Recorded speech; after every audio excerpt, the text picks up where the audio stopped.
This week, Player Chat sits down with Steve Heller from Surprise Attack and Pixels for breakfast to chat about his many-faceted career.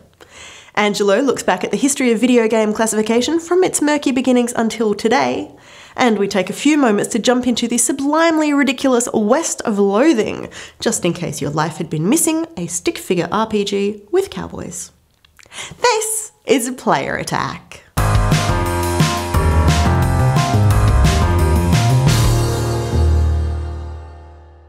Hi, I'm Jessica Citizen, and this week the Australian esports landscape changed again thanks to a brand new bar opening in Melbourne. GGEZ is Australia's first dedicated esports bar, and it is very different to the video game bars we've seen previously. The big difference? The games at GGEZ are for watching, not playing. Just like you don't go to a sports bar to play football, you don't go to GGEZ for a quick game of Overwatch. Instead, it's a dedicated viewing venue with all the big games put up on the big screens. Now, esports tournaments happen around the clock, around the globe, but we're told an ultra-late license means that GGEZ will be open for just about every major esports event, no matter where it happens. The bar is open now, Wednesday to Monday from 5 PM until late, and we are planning to drop in for an adult bubble tea or two very shortly. In other Australian news, remember how South Park, The Stick of Truth, was pretty heavily censored before it was released down under?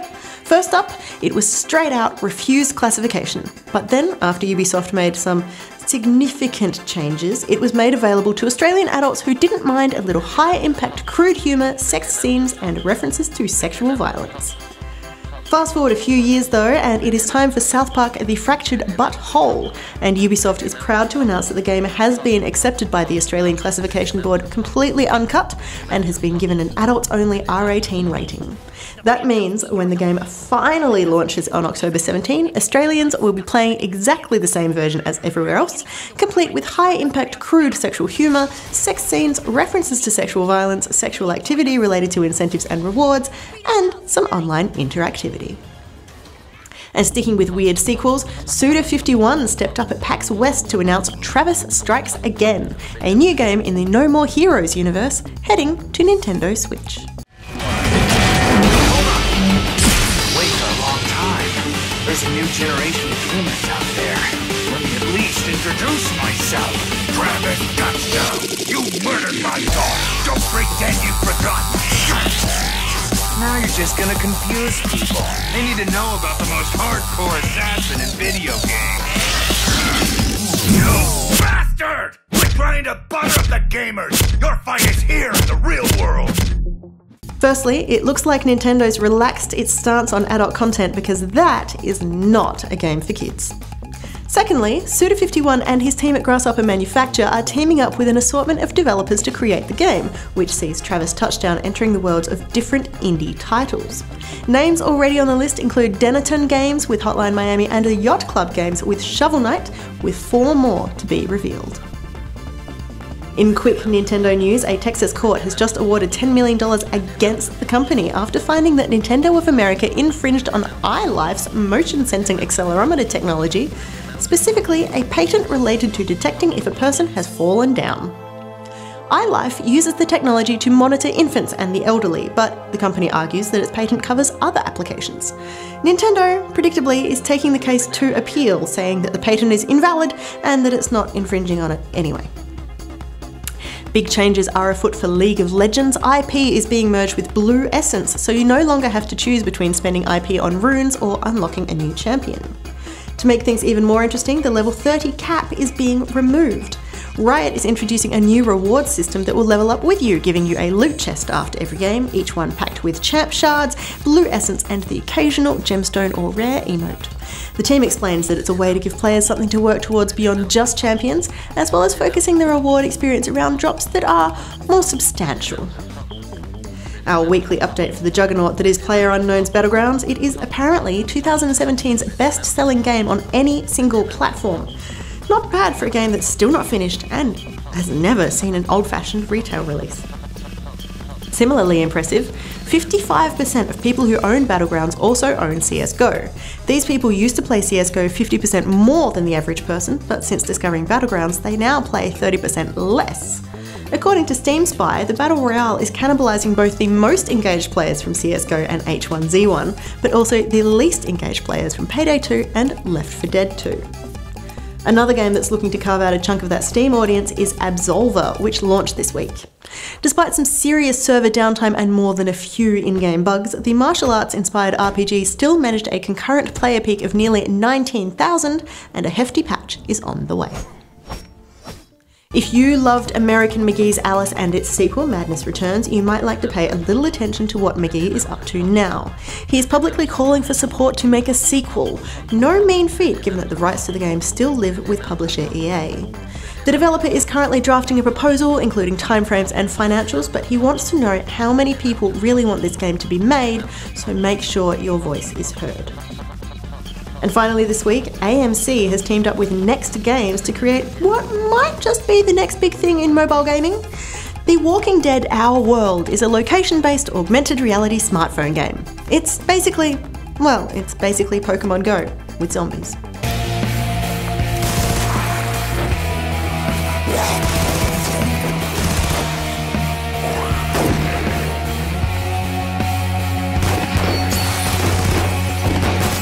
The Walking Dead, Our World, coming soon to App Store and Google Play.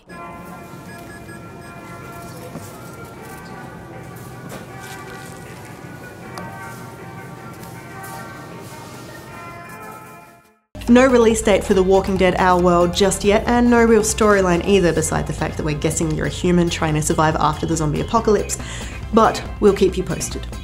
For more information on any of these stories, or to keep up to date with the latest gaming news, head to playerattack.com. But for now, stick around, we've got plenty more still to come.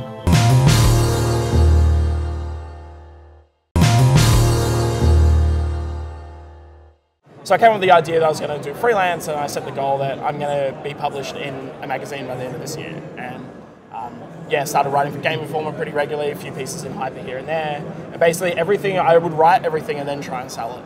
A lot of freelancers would be like pitch ideas and then do the story. I would just write everything, and anything I didn't sell would go on Pixels for Breakfast. And then the one thing that I really enjoyed at MMGN was like Gaetano Prestia, who was the editor at the time. He did a really great job of sort of teaching me, I guess, a mentorship of new writers and things. So I wanted to do that. I wanted to give back, I guess. So that's how you and I met, actually. You started doing some articles. I don't even remember how we got in touch, but I just remember you were like, I want to write. I think I just hit you up once. I'm like, oh, this seems like a cool site. It's Australian. It's different to what I was doing before. Yeah, I'll send an email to this Stephen Heller guy. This guy. And with that too, there were no real Australian sites that were just focusing on indie was always our focus at that site, and I think that's in those early days we had a pretty decent readership for a tiny little blog, which was really awesome. Like we still covered some of the big stuff, but I think at that point too, and even now, like you need to have a niche and do it well. Like everyone tried, like why as a little site do you want to read that Call of Duty review? Because I can go read it 1,000 other places. That's right. Like, what can you give me that no one else can? Which is also hard to find your audience as well. And as I said, like no one was really doing those indie pieces, so I think that's why we sort of worked well in the early days before making that transition to streaming. Yeah, so let's get into that then. So you went from changing pixelsforbreakfast.net to being a site based around video game writing and indie games and stuff, to then transitioning fully into streaming. Yeah. So what's the change there? How'd that happen? Well, managing a whole bunch of writers. Like we had people all over the world. Like Bart was in France at the time, we had Phil in Scotland, we had you here in Adelaide. Like, trying to make all that work was just too hard, and especially like, I had no money, we weren't making any money on that site, it was costing me money. So I'm like, I'm just gonna do this by myself, and then, once again, I saw people doing streaming, but everyone's doing like the hand me up, everyone's got their shtick, right? And I wanted to do something a bit more journalistic focused. So I started just doing first playthroughs of indie games, which is what I started doing on Twitch. But once again, there's so many people on Twitch, get lost in the noise. So I did that for 6 or 8 months, and then a friend put me onto Beam at the time. It was called Beam, which is Microsoft's new streaming platform, and I found that community of people who were a bit more artistic, a bit more friendly, looking to push boundaries of what streaming is, and probably a bit more susceptible to the type of content I wanted to make. So I set a goal, I'm going to get partnered in a year, and then 6 months later we got partnered. Microsoft changed the name to Mixer, it's come out on Xbox One, and now obviously not hitting Twitch numbers, but it is growing and growing every week, which is really good to see. But if I can interrupt there, so you say you became a partner. That was a significant thing though at the time, wasn't it? Oh, absolutely. Like, yeah, they only had about 10 partners. Microsoft was injecting all this money into it.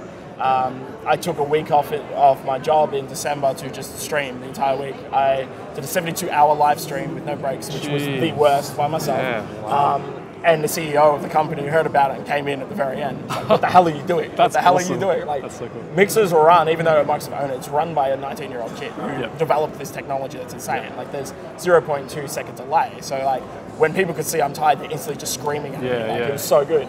And then I got partnered in January, and that was like a massive deal. Like, but you were the first Australian partner? Australian partner. Yeah. We now have 3 partners in Australia. So another 6 months later, we've still only got 2 more partners here.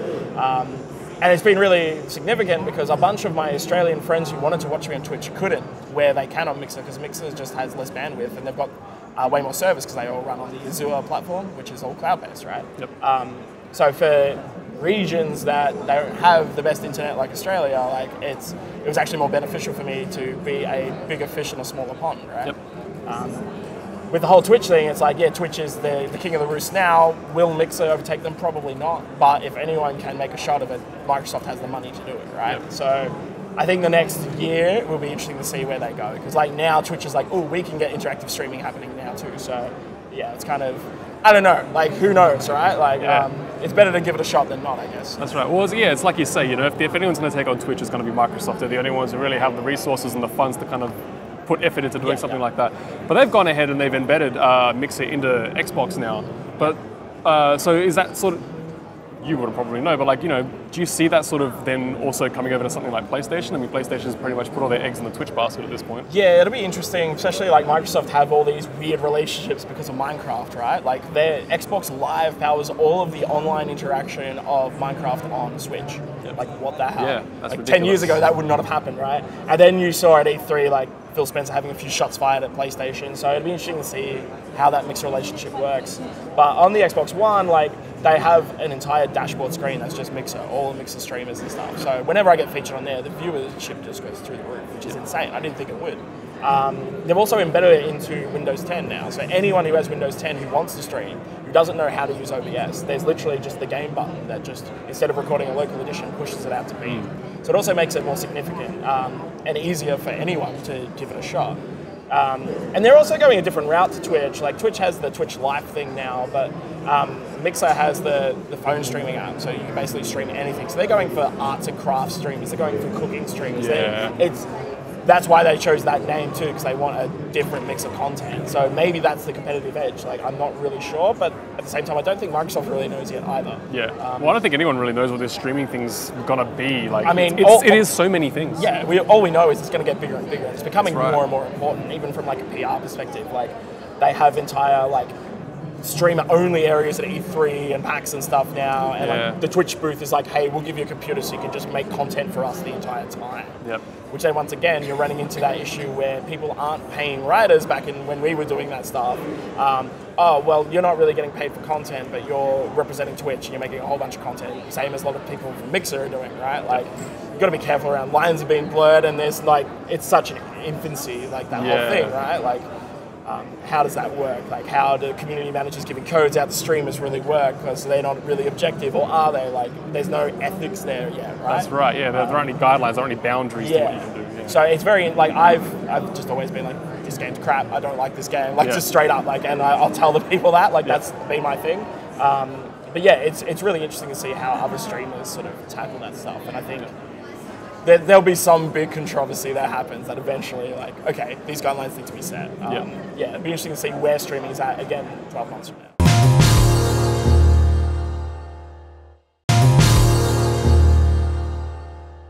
If you've been on the internet long enough, chances are you've stumbled onto the browser-based experience that is Kingdom of Loathing. If you somehow haven't yet, but you're a fan of surreal humour, ridiculous pop culture references, and sublimely simple stick figure drawings, go fix that now. Kingdom of Loathing is a turn-based, class-based RPG of sorts with an oddly comprehensive stat system based on muscle, mysticality, and moxie. As the tagline says, an adventurer is you. The actual story doesn't matter that much, the classes are similar but different, and the quests you'll go on, well, some need to be seen to be believed.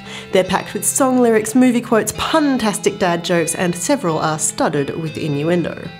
By the way, if you have played before but haven't visited the kingdom in a while, maybe you should pop in to check out what they've done with the place.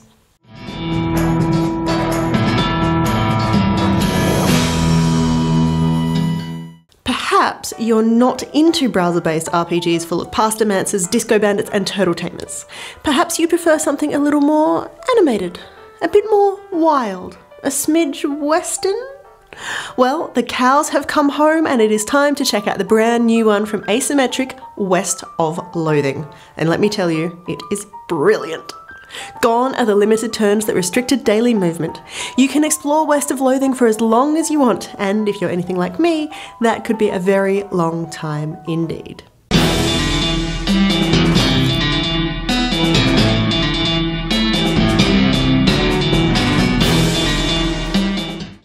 You, as the completely customisable player character, have decided to pick up and leave the family farm, heading west to find fame and fortune in the city of Frisco. You'll need a horse, a travelling companion, and a spirit of adventure, and you're good to go. West of Loathing still has the same muscle, mysticality, moxie stat system as the kingdom, and these are still affected by what you eat, drink, and wear. Combat is a simple turn-based affair, you and your sidekick on one side, baddies on the other, and these can be as varied as rogue cows, skeletons, snakes, rodeo clowns, zombies, or simple bandits. With an assortment of attacks at your fingertips, including both ranged and melee, plus magical spells and a whole stack of objects, there is a little strategy at play, but more often than not, you will walk away the winner. Now, I hesitate to call the story deep by any means, but partway through playing I realised that what I thought was a subplot might have actually been the real story. And then it happened again a few hours later after I went off exploring a completely different tangent. The game really is what you make of it. Completing the key quests and moving ever westward is a relatively simple affair, but leaving your map so empty is missing out on what makes West of Loathing so wonderful. I spent so long exploring side quests, discovering new locations and talking to NPCs that I actually forgot, several times, what I was really supposed to be doing. And that is not a bad thing. Your trusty partner is always on hand to offer advice, and typically for me that meant running through the seemingly endless collection of side quests that I'd racked up. It's not my fault, I just wanted to see everything.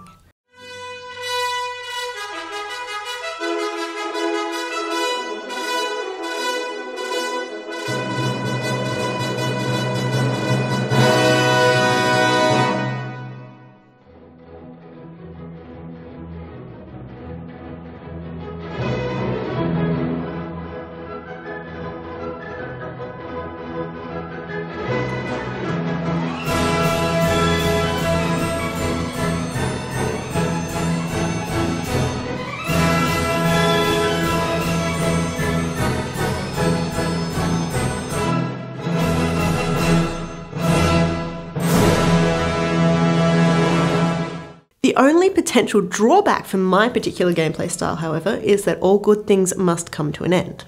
The map to Frisco is roughly divided into 3 parts, and after spending tens of hours scouring every single inch of the first 2, mining every pun and devouring each terrible joke, the third section is somewhat empty by comparison. It feels a little rushed, like perhaps Asymmetric put all their efforts into the first 2 parts and then realised there was a deadline looming.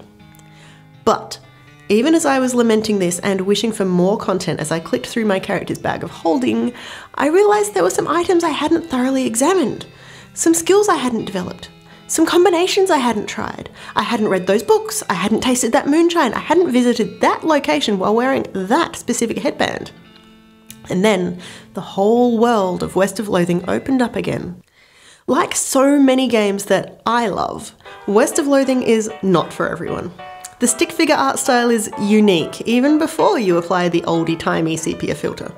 The surreal humour might be an acquired taste for some. There is absolutely no realism anywhere to be seen, and the music, in part, is provided by a looping, tinkly music box.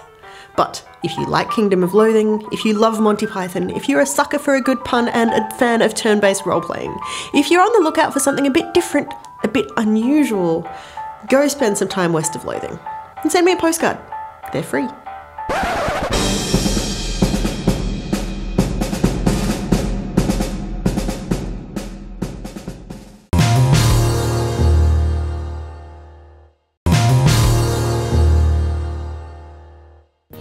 We all agree, video games are pretty good. We get to be whoever we want to be, whenever we want. We can venture into beautiful new worlds, party up with friends and slay monsters, go to war, or kick back with some brain teasers. No other medium can be quite so visceral or easygoing as games can. So how do we filter through certain games to get a grasp on what kind of experiences they give us before we boot them up? Video game ratings have always been a touchy subject, particularly here in Australia.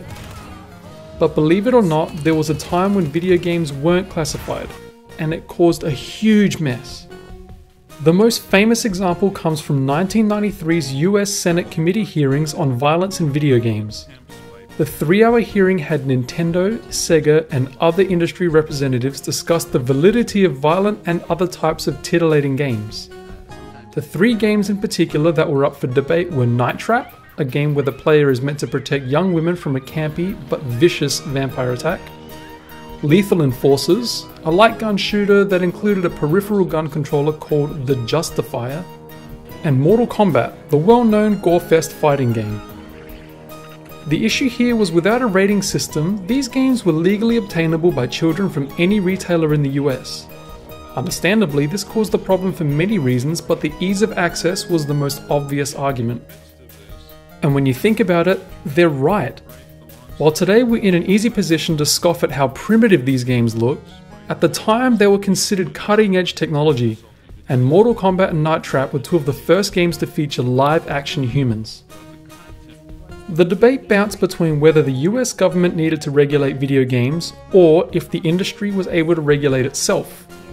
Sega already began an initiative to create a shared classification system leading up to the hearings, but Nintendo was reluctant to work so closely with their competitor. In 1994, a separate company was formed specifically to regulate games across all platforms called the Entertainment Software Rating Board, or ESRB. This was considered the best outcome without government intervention or censorship. Back home, video games also began classification in 1994 under the government-run Office of Film and Literature Classification, or OFLC, which in 2005 became the Australian Classification Board, ACB. New Zealand's games were also classified under the OFLC and still are today.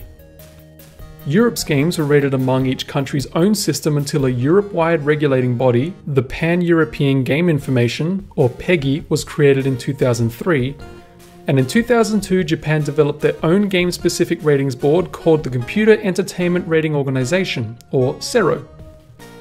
Japan's, Europe's and the US's rating boards all operate within their video games industries, whereas Australia's and New Zealand's ratings come from government bodies. Whether that's a good or bad thing is a whole other discussion. Now, the ACB is constantly under fire from local games communities because of games that get refused classification. But let's take a quick look at why that is. For years, the adult classification was vetoed by various politicians for all kinds of reasons, particularly to avoid letting violent games into Australian society. The problem with this logic was that the violent games were already in Australia, and even worse was that they were even more widely available because the highest rating a game could receive was MA15+. Thankfully, enough was enough, and Australia decided to grow up.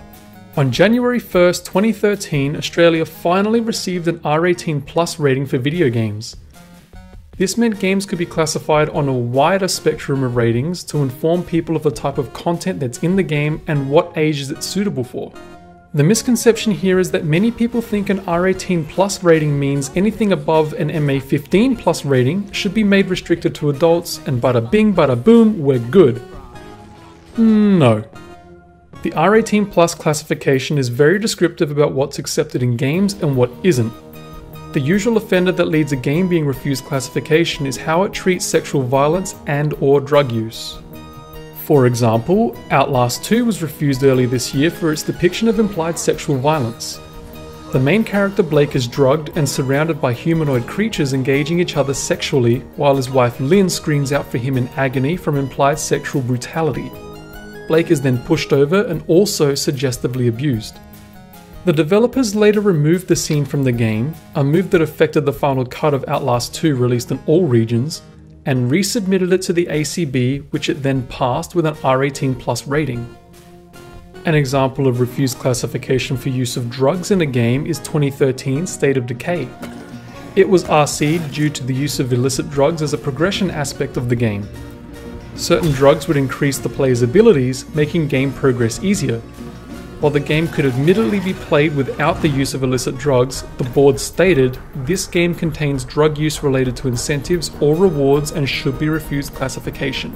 The developers then modified the game to remove references to prescribed drugs and was reclassified to R18+. The technicality of how drugs are depicted is something to be aware of in relation to Australia's rating system. Classification systems aren't designed necessarily to ban violent games or allow sexually charged ones in more easily. They're designed to adhere to a code of conduct, which then informs consumers about what kind of content they can expect. Because let's face it, not everyone is buying games for themselves. Yes! What is it? Grand Theft Auto 5! Yeah! Tears to my eyes! And that's about it for this edition of Player Attack. Thanks for watching. Next week we find out how Hugh Z went from casual player to one of the world's most sought after Smite casters, as well as taking some time to check out some of my new favourite smartphone games. In the meantime, you can catch us at playerattack.com. We're on Facebook, YouTube and Twitter, and if you've got something you want to say, send us an email, mailbox@playerattack.com, or just hop on our forums. Also, if you want to support Player Attack, you can find us on Patreon and help us bring you the latest in gaming news, plus all these wonderful interviews and reviews from the world of video games. Till next week, I'm Jessica Citizen, and this is Player Attack.